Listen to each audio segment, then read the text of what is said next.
Oui, Madame la Présidente, merci. Moi, je voudrais répondre à Hyacinthe.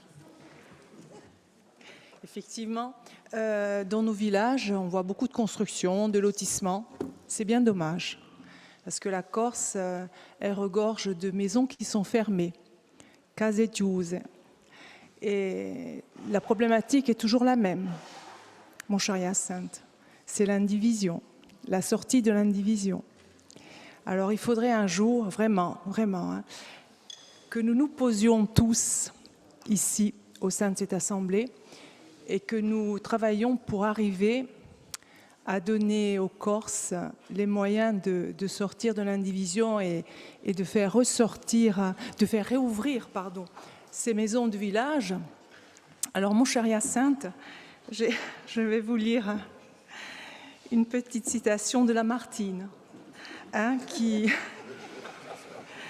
en 1860 a été obligé de vendre sa maison de famille.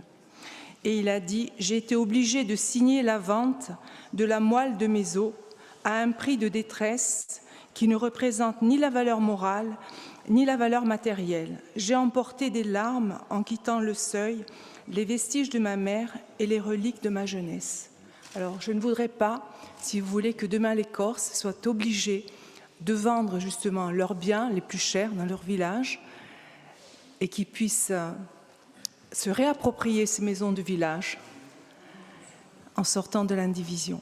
Merci. Juste une petite chose. Dans le Paduc, vous n'avez pas abordé, mon cher Julien, le problème de... Enfin, pas le problème, le bail réel solidaire. Peut-être penser justement à un office foncier solidaire. Ça permet justement l'accession à la propriété aux jeunes qui ont des difficultés en faisant la dichotomie entre le sol et le bâti, puisque vous ne payez que la valeur du bâti, le sol restant la propriété d'un office solidaire. C'est peut-être une solution également. Merci. Est-ce qu'il y a d'autres prises de parole? Oui, ça a eu. Merci, Présidente.